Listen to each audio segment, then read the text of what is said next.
आदरणीय अध्यक्ष महोदया श्रीलता जी, मेरे मित्र रंजना जी,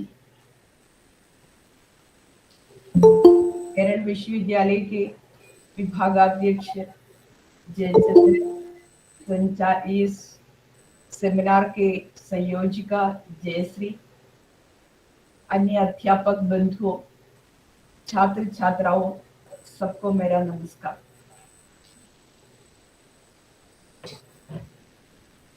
मेरे ख्याल से इस संगोष्ठी की विषय की भूमिका तो हो चुकी होगी अवश्य, अब उसका विश्लेषण कार्य बाकी है।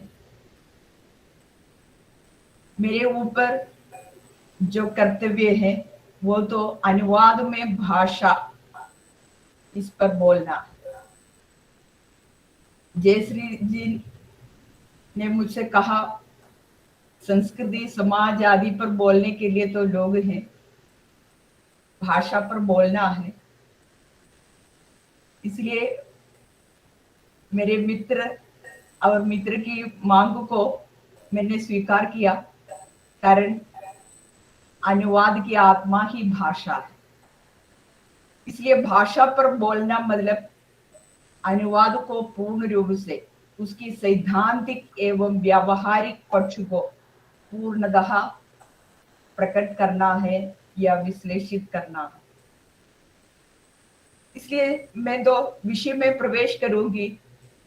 विषय के बीच में या मेरे प्रस्तुतिकरण के बीच में मैं दो अन्य बातों की ओर इशारा करूंगी। मेरी कोशिश कितने सफल है पता नहीं, फिर भी मैं आपसे तो मेरे कुछ विचार हैं इसमें और अन्य विद्वानों के विचारों के बलबूते पर मैंने अपने विचारों को रूपायित किया है। सबसे पहले मैं तो बताना चाहूंगी क्या है अनुवाद। अनुवाद सादृश्य धर्मी सर्जनात्मक प्रक्रिया है। सादृश्य धर्मी सर्जनात्मक प्रक्रिया है अनुवाद, जिसमें भाषा रूप विधान करती है। यहां मैंने रूप विधान शब्द का प्रयोग भाषा के संदर्भ में तो किया है, या भाषा रूप विधान होती है। अभी तक की जो परिभाषा है उस परिभाषा में भाषा को साधन या उपकरण के रूप में लोग तो प्रयुक्त करते आते हैं, लेकिन इससे भिन्न होकर थोड़ा मैं तो ये बताना चाहूंगी भाषा रूप विधान। इसलिए इसको केंद्र में रखकर भाषा पर विचार करना मेरा लक्ष्य भी। 20वीं शताब्दी तक आते आते अनुवाद पर साहित्यिक एवं भाषा वैज्ञानिक दृष्टि से विचार शुरू हुआ है। सर्जनात्मक साहित्य के अनुवाद में मूल पाठ की चेतना और ऊष्मा पर सर्वाधिक ध्यान दिया गया। स्रोत भाषा के मूल पाठ के भाषिक या एक प्रकार से अनुवाद को मैं एक शब्द में उसके सैद्धांतिक एवं व्यावहारिक आयाम को एक वाक्य में तो मैं प्रस्तुत करूंगी, इसकी व्याख्या बाद में तो करूंगी। स्रोत भाषा के मूल पाठ के भाषिक या बोधात्मक अर्थ प्रयोग के वैविध्य से उत्पन्न लक्षणापरक व्यंजनापरक अर्थ विषय वस्तु तथा सामाजिक सांस्कृतिक संदर्भ शैली प्रयुक्ति की विशिष्टता को यथासंभव सुरक्षित रखते हुए उसका लक्ष्य भाषा में स्वाभाविक और निकटतम समतुल्यता के आधार पर पुनर्सृजन किया जाता है। और इसका विस्तार तो मैं दे दूंगी। ये तो अनुवाद के सैद्धांतिक एवं व्यावहारिक आयाम। कारण अनुवाद के सिद्धांतों पर विचार करते हुए हम उसके भाषा पर तो आएंगे। और इससे एक बात तो स्पष्ट हो जाती है कि अनुवाद का कार्य एक भाषा रूपी शरीर से उसकी आत्मा को सुरक्षित रूप से संभालते हुए उसे दूसरे भाषा रूपी शरीर में प्रत्यारोपित करना, ढालना और संवारना होता है। या एक कृति से दूसरी कृति की ओर रचनात्मक संचार है अनुवाद। एक कृति से दूसरी कृति की ओर रचनात्मक संचार,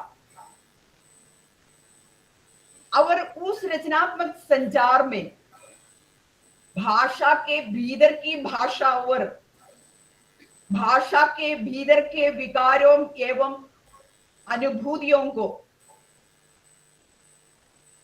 अनुभूतियों का भी अनुवाद करना पड़ता है। भाषा के भीतर की भाषा और भाषा के भीतर की उसकी अनुभूतियां और उसकी विकारों का भी हमें तो अनुवाद करना पड़ता है। उदाहरण के लिए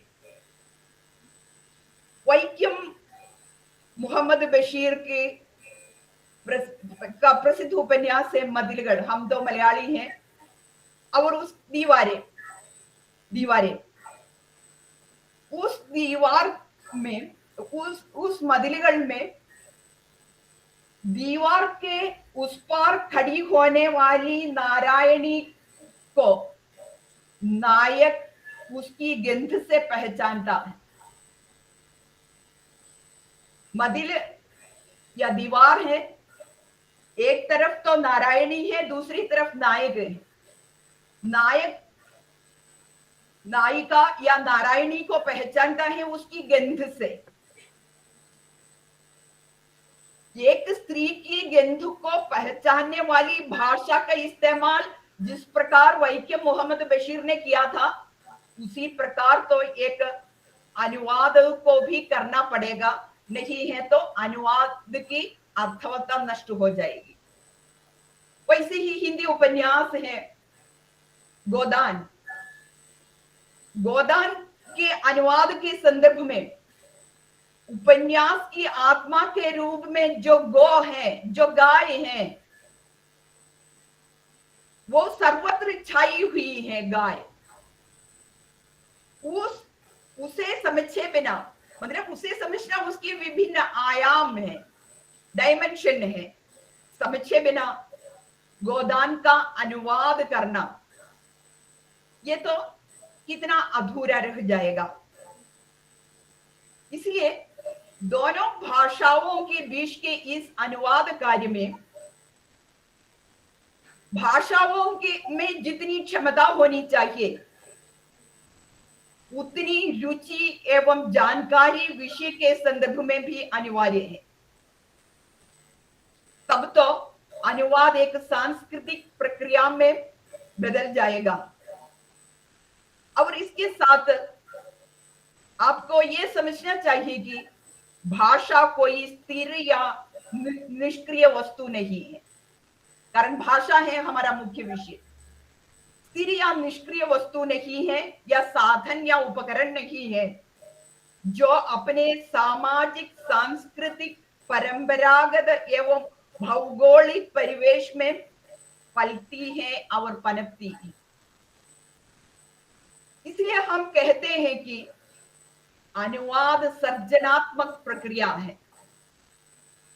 पुराने विद्वानों के अनुसार मूल कृति या एक साहित्यिक कृति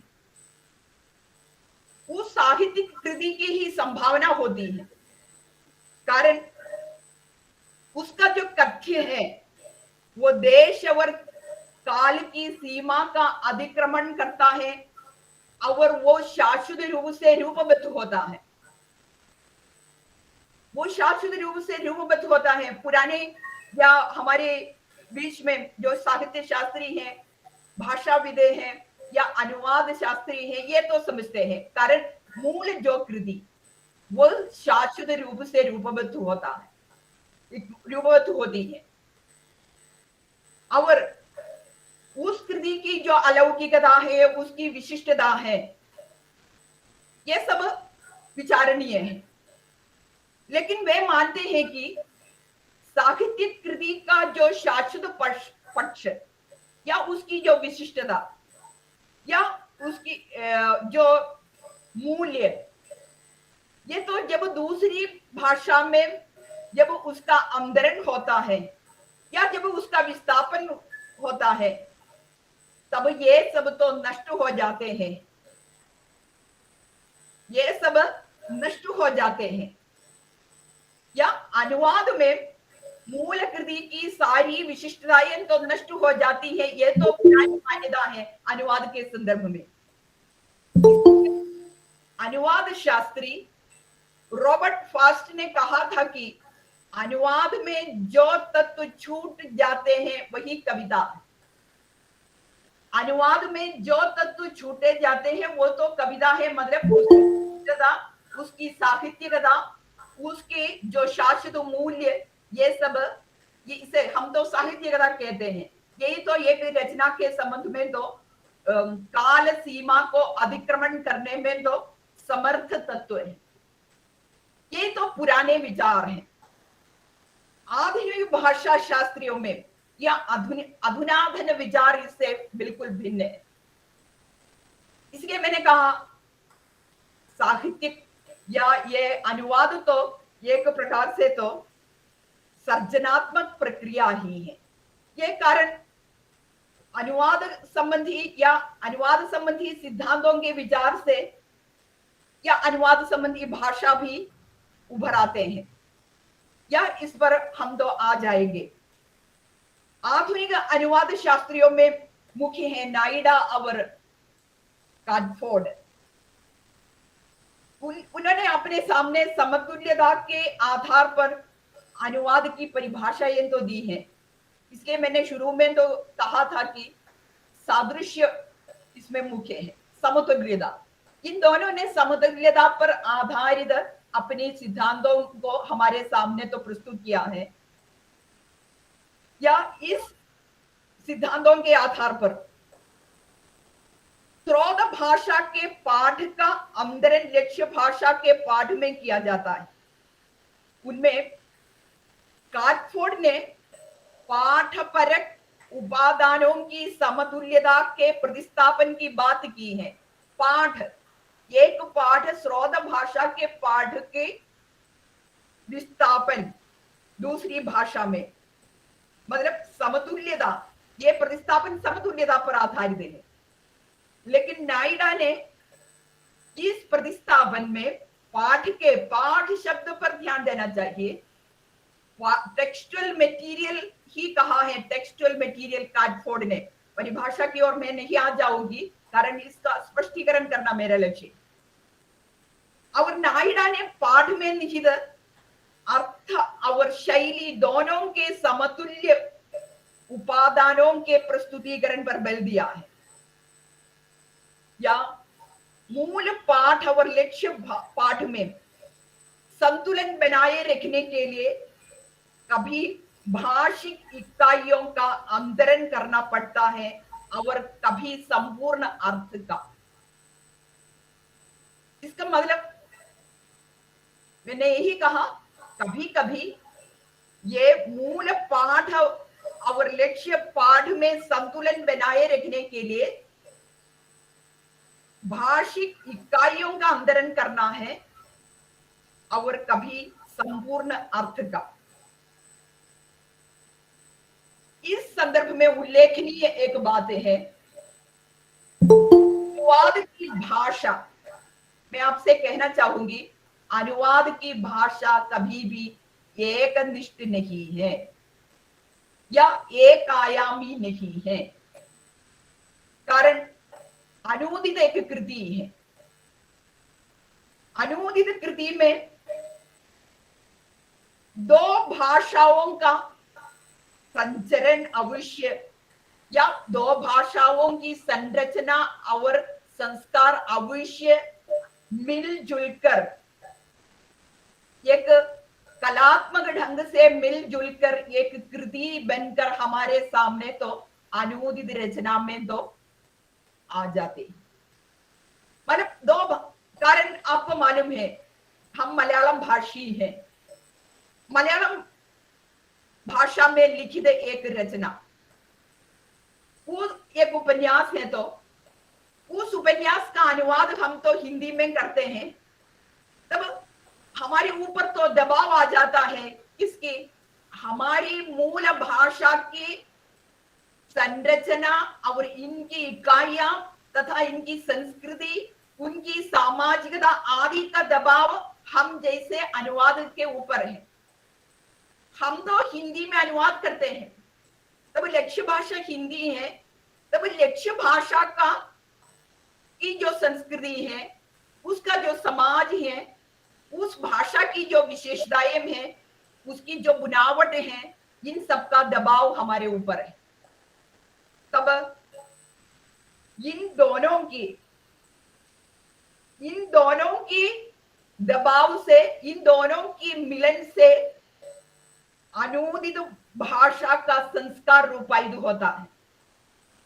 इन दोनों दबाव, एक लक्ष्य भाषा का दबाव है, एक तो स्रोत भाषा का दबाव, तब इससे उत्पन्न है अनुदित कृति। इसलिए मैंने कहा ये एकनिष्ठ नहीं है अनुदित कृति, या अनुवाद की भाषा एकनिष्ठ नहीं है, तब समतुल्यता भी एकनिष्ठ नहीं है, और वह बहुआयामी स्तर पर काम करती है, एक स्तर पर नहीं है, बहुआयामी। कारण दो भाषाओं की संस्कृति, समाज, भाषा परक विशेषताएं सबकी मिलन से उत्पन्न है एक अनुदित रचना, वह बहुआयामी स्तर पर कार्य करती है।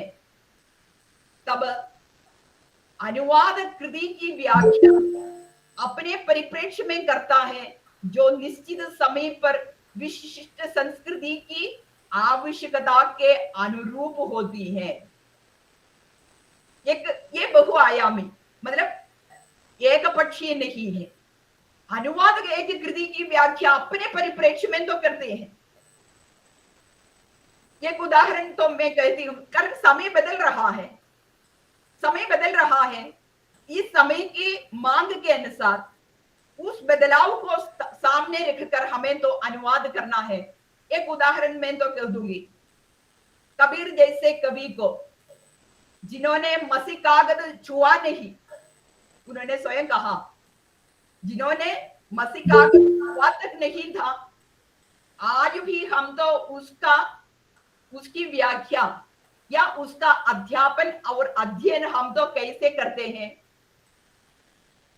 कुछ लिखी गई टिप्पणियों और कुछ लिखी गई टीकाओं के माध्यम से पढ़े और पढ़ाए जाते हैं, लेकिन इसका विश्लेषण तो ऐसा नहीं होना चाहिए। समय, इसलिए मैंने कहा एक कृति की व्याख्या अपने परिप्रेक्ष्य में तो करना चाहिए, कारण एक कृति में कोई भी कृति, मैं आपसे यह भी कहना चाहूंगी, कोई भी कृति मूल कृति नहीं है, इस पर मैं आ रही हूं।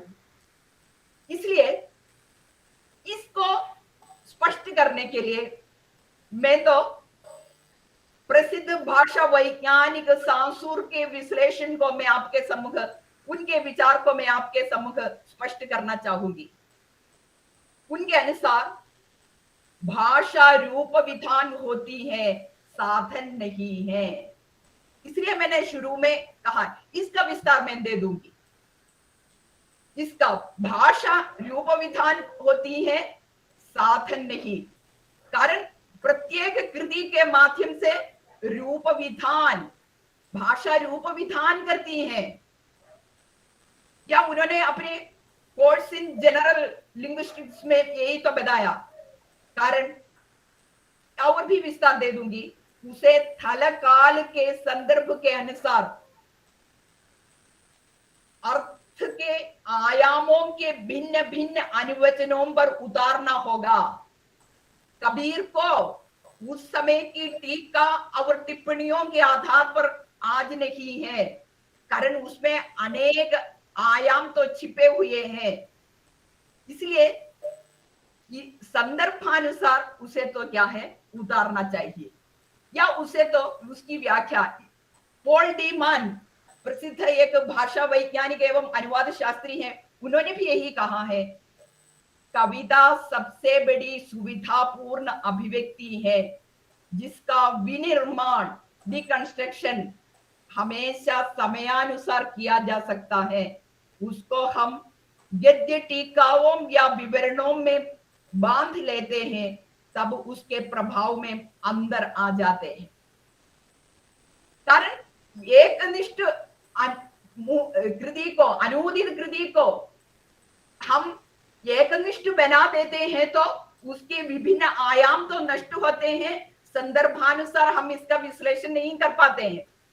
एक उदाहरण मैं दे दूंगी, हिंदी में एक अनुवाद के संदर्भ में आप सबके परिचित उदाहरण है, आप सबके परिचित उदाहरण, या गोल्ड स्मिथ की कुछ कृतियों का अनुवाद श्रीधर पाठक ने तो किया है हिंदी में। द हर्मिट का अनुवाद एकांतवासी योगी के रूप में किया। द ट्रैवल का अनुवाद श्रांत पथिक के नाम से तो किया था। डेसर्टेड विलेज का अनुवाद उजट गांव के नाम से तो किया था। यहां हर्मिट एकांतवासी योगी, सचमुच इनके माध्यम से उन्होंने क्या किया था, श्रीधर पाठक ने क्या किया था, अनुवादक ने खड़ी बोली हिंदी को प्रतिष्ठित करने के लिए, या उस समय खड़ी बोली हिंदी की प्रतिष्ठा की आवश्यकता है, जनमन में उसे तो क्या है, उसे उसका प्रवेश अनिवार्य मानकर उन्होंने ऐसी खड़ी बोली का इस्तेमाल किया है कि या जनमन की लय के साथ मिलाकर ये तो क्या है उन्होंने अनुवाद किया, उन्होंने अनुवाद किया। कारण ये उस समय की मांग थी। उस समय की मांग इसलिए है कि बड़े बड़े विद्वानों की भाषाएं, बड़े बड़े विद्वानों की तो हठाग्रह पूर्ण कविताएं, नियमबद्ध कविताएं, क्लासिकल भाषाएं, इन सबके बीच में तो जगड़ रही थी सामान्य जनता। सामान्य जनता की साहित्यिक रुचि को बढ़ाने के लक्ष्य में उन्होंने या एक कथा को, सार्वभौमिक कथा को चुन लिया है, एक प्रेमी संघ की कथा को, और वही उस कथा को उन्होंने खड़ी बोली में, खड़ी बोली की भाषा में, कारण उस भाषा की अनिवार्यता थी। यहां मैं तो इसलिए कह रही हूंगी, या एक पक्षी नहीं है वो। और आधिगोतर संदर्भ में, कारण हम तो इसी युग में बोल रहे हैं, अनुवाद के संदर्भ में हम इसी युग में बोल रहे हैं। आधिगोतर संदर्भ में विखंडन का जो सिद्धांत है उसके मुताबिक एक ही पाठ की अति विच्छिन्न और विविध व्याख्याओं के भिन्न भिन्न नीति शास्त्र क्या हो सकता है, वो भी चर्चा का विषय बनकर आना चाहिए। फ्रांसीसी आलोचक देरिडा ने अपने विखंडन सिद्धांत में अनुवाद के बारे में क्या कहा, ये देखना है। उन्होंने अनुवाद के गौण स्तर को नकार दिया है। मैंने पहले ही सूचित किया है कि हमारे बीच में एक ऐसी परंपरा चलती आ रही है, अनुवाद कभी भी सफल नहीं बन जाएगा, उसमें पूर्णता नहीं होगी, कई कमियां होंगी। ये तो कारण हमारे बीच में केवल दो ही कृति है, मूल कृति एवं तो ये तो लक्ष्य भाषा की कृति। लेकिन यहाँ उन्होंने इस नकारात्मक दृष्टिकोण को नकार दिया और कहा कि उनके अनुसार अनुवाद लेखन है, अनुवाद एक रचना है। वो मूल पाठ के माध्यम से एक रचनात्मक लेखन है। वो एक मूल पाठ के माध्यम से एक रचनात्मक लेखन है। इस रचनात्मक लेखन की प्रक्रिया के कारण, इस रचनात्मक प्रक्रिया के कारण मूल पाठ और अनुदित पाठ दोनों में तादात्म्य एवं समतुल्यता की स्थिति आ जाती। कारण मूल पाठ को ध्यान में रखते हुए एक रचना तो करते हैं। वो रचना तो क्या है? मूल पाठ में जो दबी हुई बात है इसके आधार पर है रचनात्मक कार्य। इसमें समतुल्यता एवं तो क्या है, या तादात्म्य की स्थिति आ जाती है। इसलिए या आज के संदर्भ में ए.के. रामानुज ने कहा, महाग्रंथों से अनेक छोटे छोटे पाठ निर्मित होते हैं। अनुवाद के अधुनातन सिद्धांतों के मुताबिक कोई भी रचना मूल नहीं है। महान ग्रंथ ए.के. रामानुज ने तो अपने रामायण संबंधी 300 रामायण संबंधी उनकी रचनाओं में उन्होंने कहा, यह महान एक ग्रंथ है, इस पर केंद्रित रचनाएं तो आ गई हैं। ये सब अनुवाद है। वाल्मीकि भी मूल रचनाकार नहीं है, तुलसी भी मूल रचनाकार नहीं है, कंबर मूल रचनाकार नहीं है, एഴുത്തച്ഛൻ मूल रचनाकार नहीं है। यहां तक आते आते हमारे सारा जोसेफ के सारायणങ്ങൾ, हमारे सच्चिदानंद ने सारायण कहा है। कारण सारा जोसेफ ने रामायण पर केंद्रित कई कहानियां लिखी हैं। ये सब तो एक छायानुवाद कहे, व्याख्यानुवाद कहे, अनेक प्रकार के जो अनुवाद हैं इनके अंतर्गत ही है, ये अनुवाद है। इसलिए मूल रचना कौन है? मूल रचना हम तो कहते हैं कि गोदान मूल रचना है, लेकिन गोदान कभी भी मूल रचना नहीं है। गोदान में कितनी सन्निवेश हैं, बाहर के और अन्य यहाँ के कितनी बातों का तो सन्निवेश है यहाँ। ये इस सन्निवेश के कारण तो क्या है, गोदान कैसे मूल रचना बन गोदान बन जाएगा? ये अनेक प्रकार से तो अनेकों को स्वीकृत कर निर्मित एक रचना है। तब या मैंने इसलिए कहा, एक उदाहरण में मलयालम की प्रसिद्ध कवि जी शंकर कुरुप की एक प्रसिद्ध रचना है सागर गीतम। उसका अनुवाद हम कई लोगों ने तो किया था। सागर गीतम का अनुवाद कई लोगों ने तो किया था, और 5-6 अनुवाद प्राप्त हैं।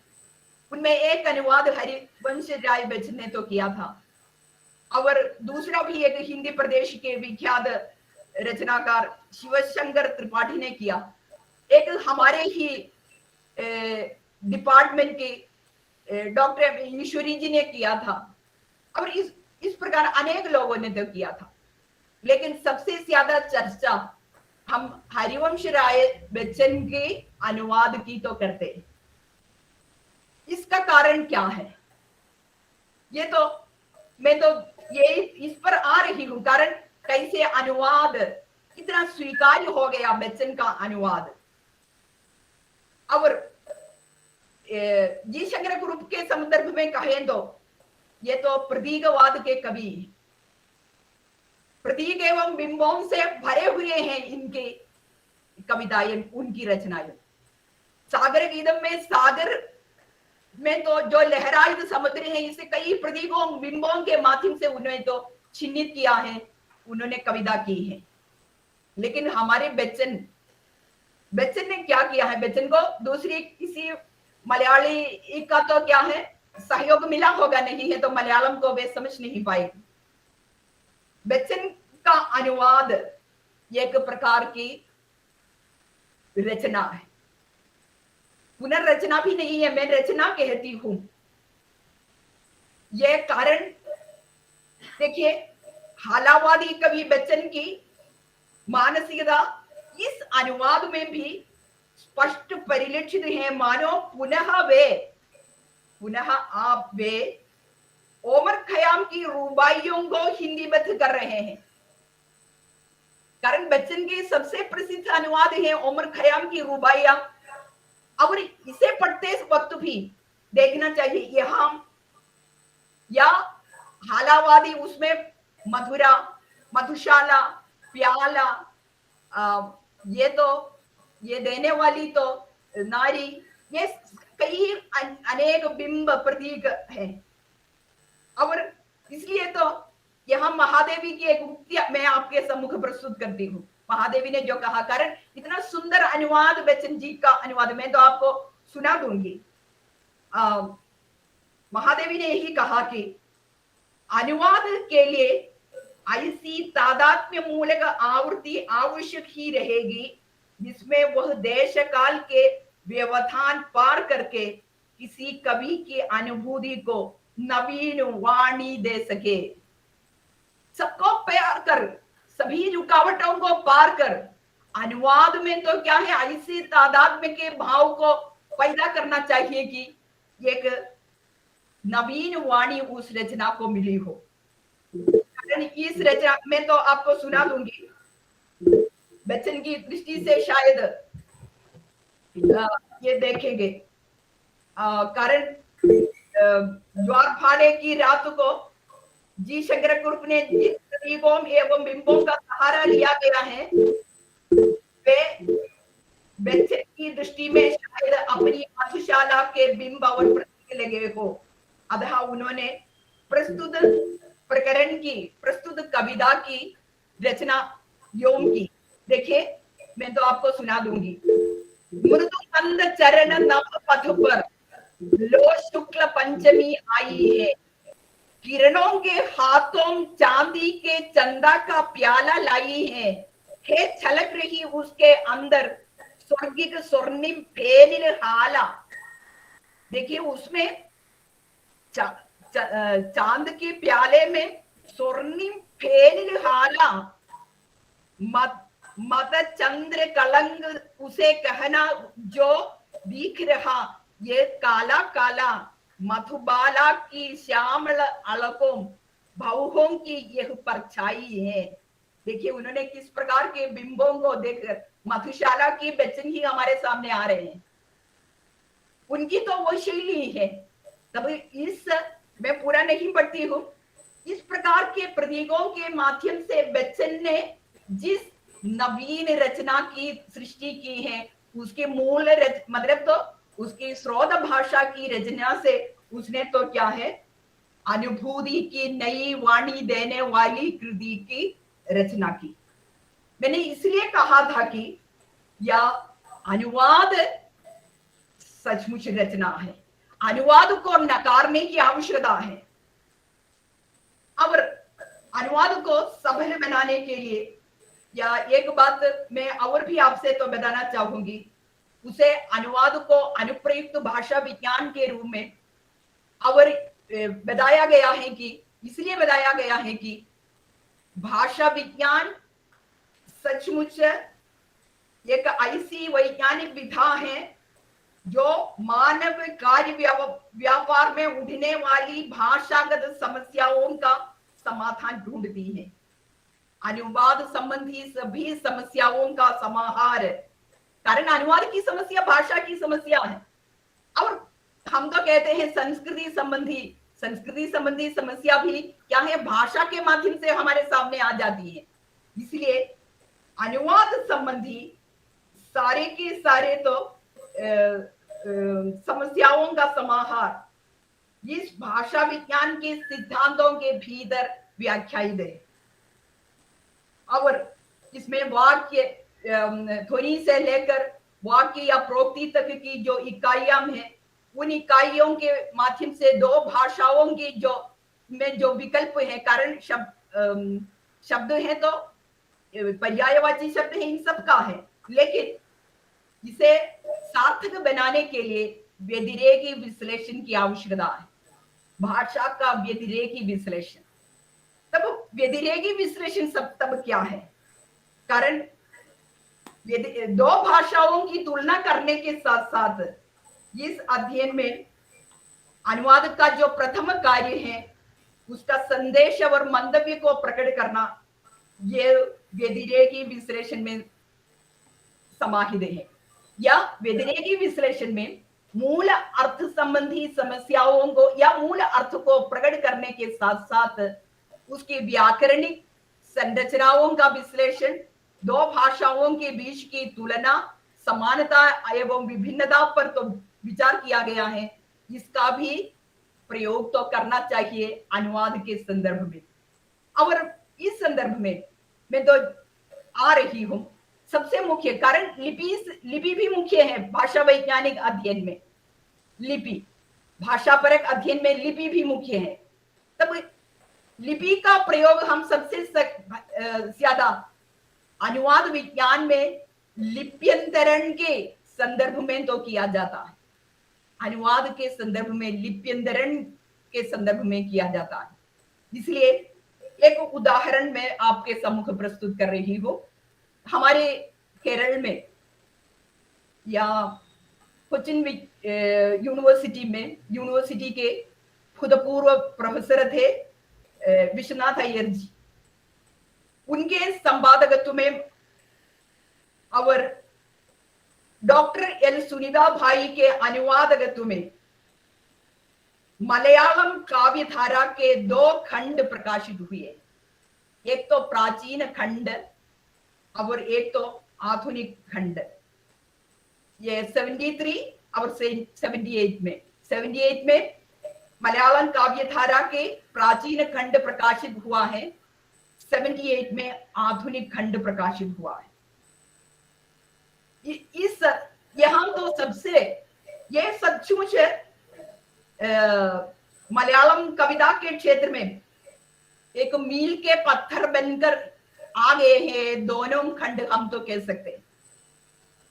कारण ये संग्रह कैसे किया गया है, या इसमें प्राचीन खंड पर विशेष रूप से मैं तो जोर देना चाहूंगी। प्राचीन खंड में बाएं पृष्ठ पर प्राचीन काव्यों का लिप्यंतरण किया गया है। प्राचीन काव्य कहते समय आपको सुनना चाहिए कौन कौन काव्य है। मलयालम के जो प्राचीन कविताएं हैं, रामकथा पाठ से लेकर मणिप्रवालम, कण्णश रामायणम, कृष्णगाथा, रामायण चंबू, नैषधम, तुल्लल, अनेक लोकगीत, सब मतलब प्राचीन जो जितनी रचनाएं हैं ये तो बाएं पृष्ठ पर वो उसका लिप्यंतरण है। और दाएं पृष्ठ पर क्या है उसकी व्याख्या दी गई है हिंदी में। तब नागरी लिपि में लिपिबद्ध किया है मौलिक रचना को एक और। तब प्रत्येक मलयालम की जो शैली है, उस समय की शैली आपको मालूम है, अलग अलग शैली में मणिप्रवाल शैली, इस प्रकार के अलग अलग शैली है। चंबू काव्यों में गद्य पद्य मिश्रित शैली है। इन सभी शैली का पता हिंदी वालों को भी मिल जाएगा इस प्रकार के लिप्यंतरण के माध्यम से। वो कितना कठिन कार्य इन लोगों ने तो किया था, इसलिए मैंने किया सराहनीय कार्य किया था। और दाई और तब लिप्यंतरण का महत्व कितना है, मैं एक उदाहरण के रूप, इसलिए मैंने कहा भाषा विज्ञान में ध्वनि से लेकर प्रोक्ति तक की इकाइयां और इसके साथ लिपि आदि का जो सैद्धांतिक विवेचन, वैज्ञानिक विवेचन है, इन सबके आधार पर निर्मित है अनुवाद के सिद्धांत भी। चाहे नायडा हो, चाहे तो वो तो क्या है काटफोड़ हो, जितने सिद्धांत हैं ये सब इनके आधार पर निर्मित है। इन भाषा विज्ञान के आधार पर इनकी व्याख्या तो दी। और तब आपको तो आपकी साधारण रचनाओं में तो प्राप्त है, व्यक्तिवाचक रचनाओं में तो क्या है लिप्यंतरण आदि। और कई तो क्या है हिंदी और मलयालम में जो समानता और असमानता ध्वनियों में, वर्णमाला में, व्यंजन में, और तो क्या है इन सब से, कारण इन सब का विवेचन तो क्या है, व्यतिरेकी विश्लेषण है, व्यतिरेकी विश्लेषण है। और इसे मैं तो इस पर विस्तार से नहीं आ जाऊंगी, कारण ये इन सब से अनेक भाषा वैज्ञानिक रचनाओं में, सॉरी भाषा वैज्ञानिक नहीं है, अनुवाद विज्ञान संबंधी रचनाओं में इसका उल्लेख है। लेकिन लिपि के बाद सबसे उल्लेखनीय है शब्द। शब्द मैं तो शब्द पर इसलिए तो बल दे रही होंगी, शब्द और अर्थ जिसमें मुख्य है अनुवाद में। शब्द और मलयालम और हिंदी के संदर्भ में तत्सम और तत्भव शब्दों का ज्यादा प्रयोग किया जाता है, इसलिए इतनी असमानता नहीं है। तो भी कई मलयालम की देश शब्दों का प्रयोग किया जाता है तो वो तो समस्या बन जाती है। मैं एक उदाहरण दो, कालम उपन्यास में ओडप्रनोल एमजी ने प्रयोग किया, इसका अनुवाद एनबी कुटम्बिल्ले ने तो बहन शब्द से ही, कारण ओडप्रनोल से तो जो अर्थ व्याप्ति मिलती है वो तो बहन में नहीं मिलता है। एक मेरे अनुभव से मैं कह रही हूं, पांडवपुरम उपन्यास में उसके आदि से लेकर अंत तक या सबसे ज्यादा गुंजायमान एक शब्द, मतलब इस पर केंद्रित है, वो हम तो कह सकते हैं जारन शब्द। जारन मलयालम में हम लोग कहते हैं जायन की, जारन शब्द की वो गहराई, उसकी व्यापकता कितनी है हम तो पहचान कर सकते हैं।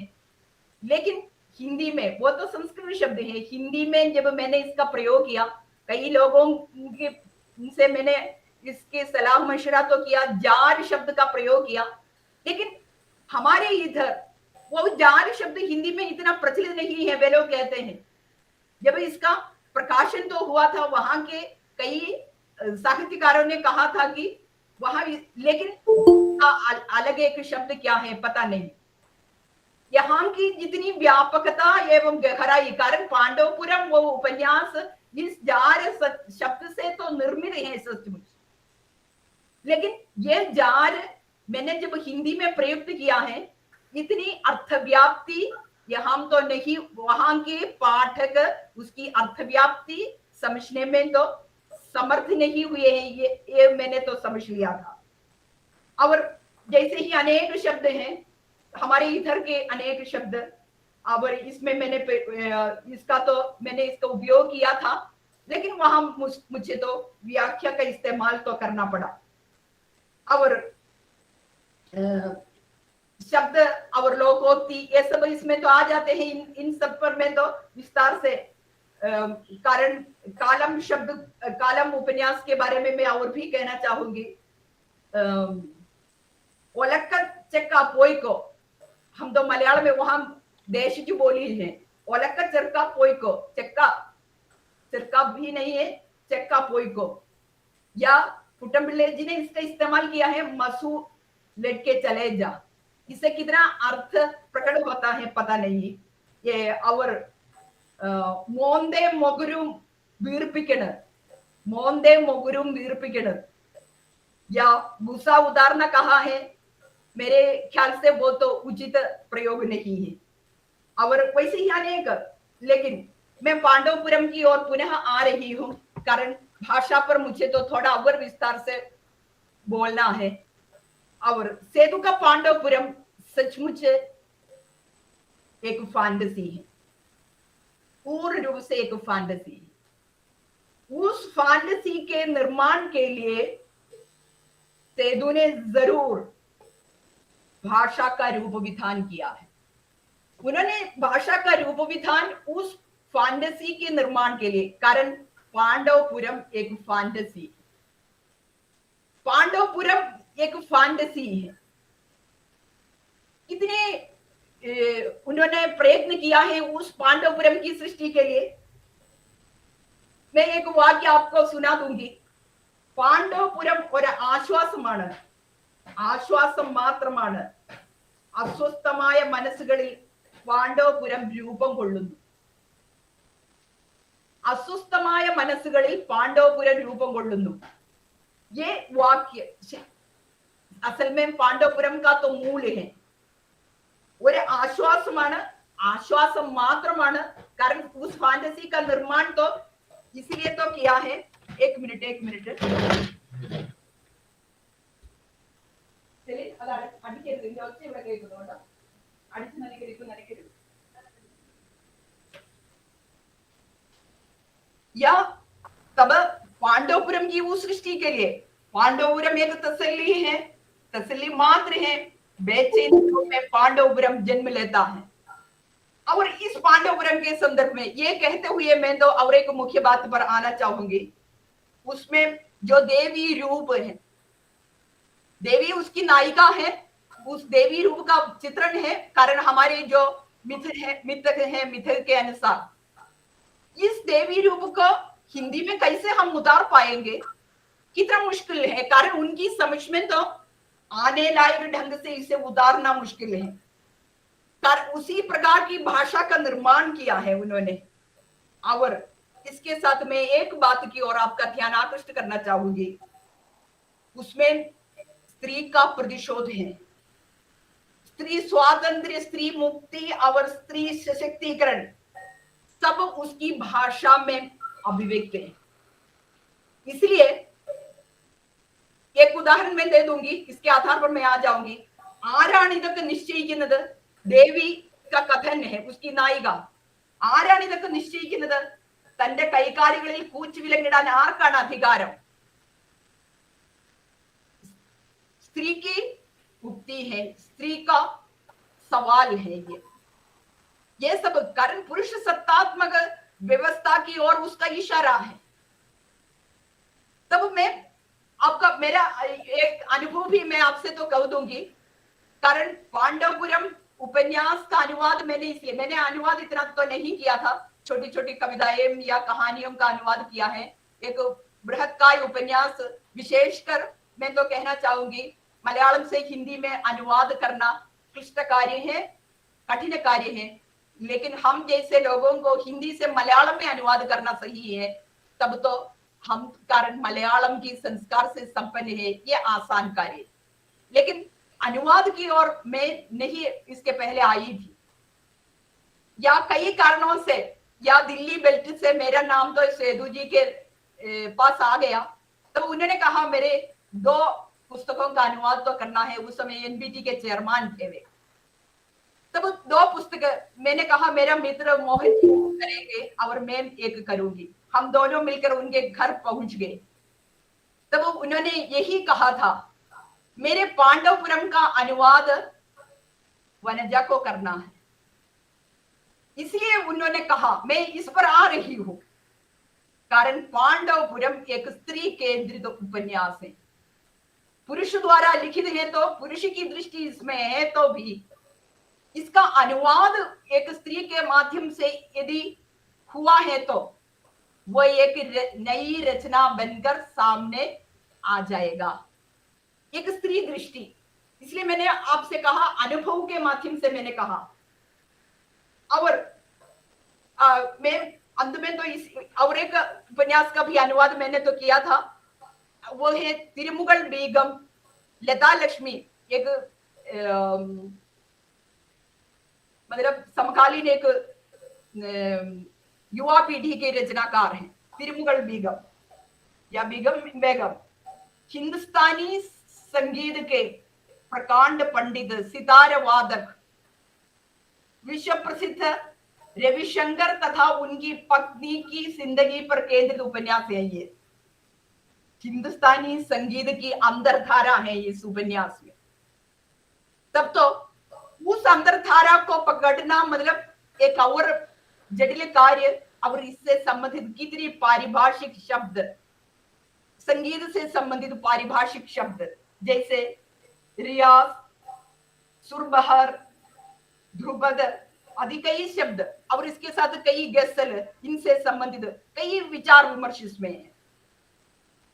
या अनुवाद ये उपन्यास भी स्त्री पक्षी उपन्यास है। कारण इतनी प्रसिद्ध, या रविशंकर ने अपनी पत्नी के प्रति कितना अन्याय किया ये है उसमें।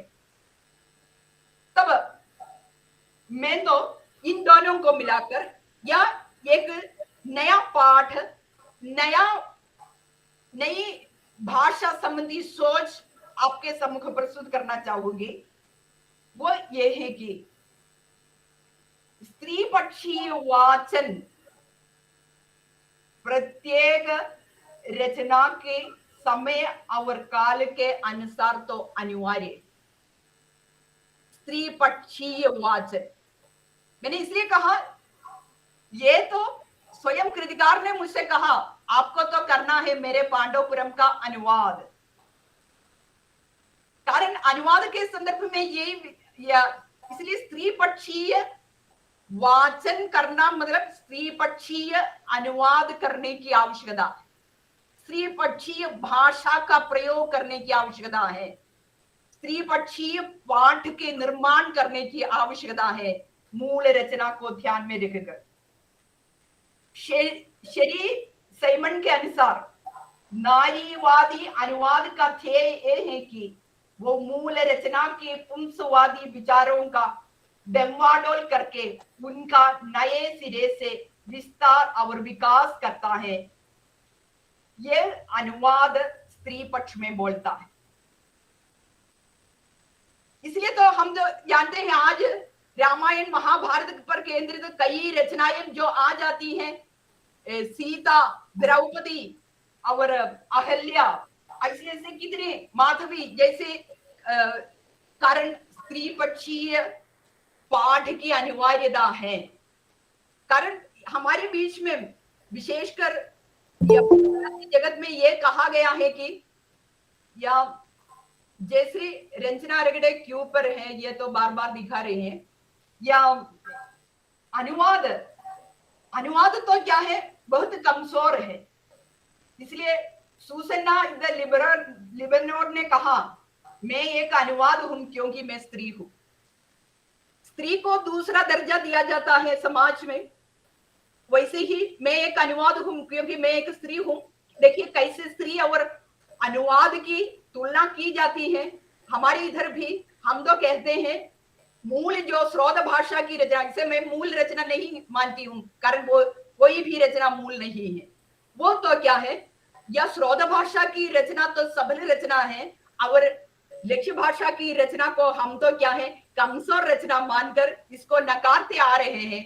इसलिए स्त्री स्वयं स्त्री को तो क्या है स्त्री के समान कमजोर मतलब इसलिए हमने हमारे सैद्धांतिकों ने कहा यथासाध्य सबल बनाने की लक्ष्य भाषा में लाने की कोशिश, यथासाध्य।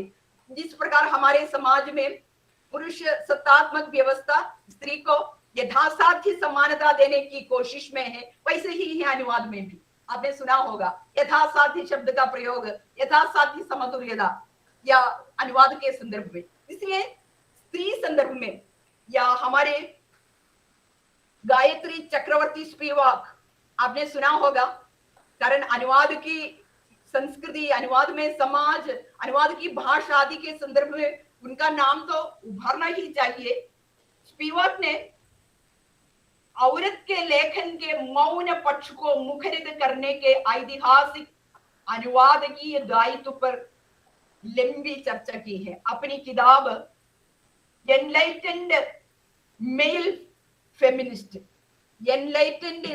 फेमिनिस्ट में उन्होंने यही तो दिखाया है कि औरत के लेखन के मौन पक्ष को मुखरित करने के ऐतिहासिक अनुवाद की दायित्व पर लंबी चर्चा उन्होंने की है।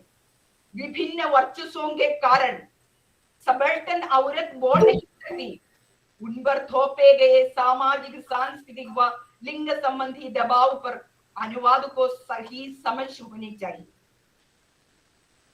या इसलिए मैंने कहा, या खुद स्पिवाक ने, अब आपको मालूम है प्रसिद्ध एक रचना हाल ही में तो इसकी चर्चा मलयालम में भी हुई है, बंगला रचनाकार तो महाश्वेता देवी, उनकी कहानी है स्तनदायिनी। उसकी चर्चा तो मातृभूमि वीकली में आ गई और कारण बड़े पैमाने पर इसकी चर्चा हाल ही में तो हुई है। इस पुस्तक की चर्चा कारण वो तो स्त्री केंद्रित है, लेकिन स्त्री केंद्रित है तो भी महाश्वेता देवी कभी भी फेमिनिस्ट नहीं है। या इसका अनुवाद पुरुषों ने जब किया, इस शीर्षक का अनुवाद उन्होंने किया है the wetness, the wetness. देखिए, लेकिन खुद स्पिवाक ने जब किया, उसका शीर्षक उन्होंने किया है the breast giver, the breast giver, स्तनदायिनी। देखिए, दोनों में अंदर द ब्रेस्ट गिवर में तो क्या है, वो स्त्री पक्ष बुलंद है। दूसरे में तो क्या है, पुंसवादी जो मानसिकता है, इसे तो क्या है, दबा कर रखने की मानसिकता। मैंने इसलिए कहा है कि समकालीन संदर्भ में, या चाहे दलित हो चाहे आदिवासी हो, वे सब सबल्टन है। उसी नजरिए से अनुवाद के कारण मूल रचना में जो दबे पड़े, या स्रोत भाषा में की जो कृति में दबे पड़े जो विषय हैं, उस दबे पड़े विषय को विस्तार देकर एक नए नजरिए से अनुवाद करने की अधुनातन प्रवृत्ति को हमें तो स्वीकारना पड़ेगा। इस तब तो क्या है, अनुवाद एक रचना बनकर, अनुवाद एक पाठ बनकर हमारे सामने तो आ जाएगा। या मैं कह दूंगी, या मूल की यदि अपनी स्थापनाएं है तो अनुदित पाठ की अपनी स्थापनाएं भी होंगी। मूल की रचना की अपनी स्थापनाएं होंगी, अनुदित पाठ की अपनी स्थापनाएं होंगी। यही अनुवाद की लोकतंत्रीय परिभाषा है, यही अनुवाद की लोकतंत्रीय परिभाषा है। अंत में आकर मैं तो कुछ निष्कर्षों पर आ रही हूं, और वो निष्कर्ष यही है कि साहित्यिक अनुवाद एक रचना है, साहित्यिक अनुवाद एक रचना है। यदि वह अपनी मातृभाषा में, हम जैसे मलयालम भाषी अर्जित भाषा हिंदी से मलयालम में करे तो वो ज्यादा आसान एवं अर्जित भाषा हिंदी से मलयालम में करे तो वो ज्यादा आसान एवं अर्थवत्ता से युक्त होगा। मलयालम से हिंदी में करने पर इतनी अर्थवत्ता मिलने की संभावना नहीं है। हिंदी हमारी अर्जित भाषा है, वो दुष्कर भी है। संस्कृति संबंधी बात आजकल इतनी तो दुष्कर नहीं है, इसलिए दुष्कर नहीं, यातायात, हम जल्दी एक फोन करने पर हम तो किसी से पूछ सकते हैं इसका मतलब क्या है। और दूसरी बात ये है कि अनुवाद को सांस्कृतिक भाषांतरण हम तो कहते हैं, जिसमें वर्चस्ववादी दबावों से मुक्ति अनुवाद के जरिए भी संभव है।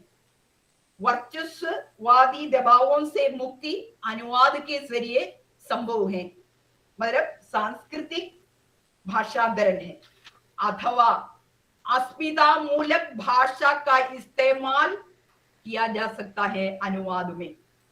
और इस संदर्भ में मैं इस और इशारा करना चाहूंगी, प्रत्येक कारण इस सांस्कृतिक भाषांतरण की ओर आने के लिए मैं तो कहना चाहूंगी, प्रत्येक काल एवं समय को ध्यान में रखकर विधाओं एवं पाठ को चुनना है, और वह लक्ष्य भाषा के स्वरूप को निर्मित करने में और तथा नवीन सांस्कृतिक बोध प्रदान करने में सहायक बनेगा। अब एक बात की ओर भी आपका ध्यान आकृष्ट करके मैं तो समाप्त करूंगी। आज सबसे ज्यादा अनुवाद कथा साहित्य का, विशेषकर उपन्यासों का संपन्न हो रहा है ही नहीं, होना ही चाहिए। क्या है कारण? इसमें है हमारी संस्कृति। कारण विशाल फलक पर जो उपन्यास है, उस उपन्यास में प्रत्येक देश की जाति, वर्ग, वर्ण, लिंग, गोत्र, समूह, मिट्टी की जलवायु, हवा, या वहां की लोक जीवन, वहां की लोक भाषा, सब इसमें। कारण लोक पर सबसे ध्यान देना चाहिए, या हास्य कृतों पर सबसे ध्यान देना चाहिए। इसलिए फ्रेडरिक जेम्सन ने कहा, नोवेल इज नेशनल एलिगरी। वह राष्ट्र रूप है, राष्ट्र को प्रतिनिधित्व करता है। नोवेल इज ये नेशनल एलिगरी, वो राष्ट्र रूप है, उसमें राष्ट्र की भाषा है। या आज सबसे ज्यादा उपन्यास तो क्या है, लोक भाषा में उपेक्षित लोगों की जीवन पर केंद्रित है, ऐसे विषयों को लेकर है। उसमें लोक भाषा है, उसमें लोक जीवन है। कारण रेमंड विलियम्स की एक उक्ति भी मैं आपके सम्मुख प्रस्तुत करना चाहूंगी। Novel is a history written very much from below. Novel is a history, वो एक इतिहास है, वो सबसे निचले तबके से तो क्या है, इसका विषय सबसे निचले तबके का है। History written very much from below, इसलिए समय काल की या समय और काल को ध्यान में रखकर, हमारी मांग को ध्यान में रखकर, हमारी मांग तो क्या है, हमारी संस्कृति की मांग है, उस मांग को ध्यान में रखकर हमें तो क्या है, पाठ का निर्माण करना है, पाठ का चयन करना है, अनुवाद करना है। तब तो अनुवाद तो नई रचना बनकर, कारण इस अनुवाद का नकार कोई भी नहीं कर सकता है, ये कोई भी नहीं कर सकता है। ये तो क्या है, अनुवाद संबंधी कुछ विचारों को, कारण कुछ भाषा शास्त्रियों को, उनके विचारों को आत्मसात करते हुए मेरे विचारों को भी इसके साथ मिलाकर, मेरे अनुभवों को भी इसके साथ मिलाकर मैंने तो प्रस्तुत किया है। और अनुवाद करने वालों का जो वाचन है, स्रोत भाषा की कृतियों का वाचन है, ये सबसे मुख्य है। उसकी आत्मा को पहचानना और उसमें दबे हुए जो विषय हैं उसे पहचानना, उसके अनुसार हमारी भाषा को संवारना है। यही तो मेरा विनम्र निवेदन है। इतना कहकर मैं अपने विचारों को समेटती हूँ। धन्यवाद।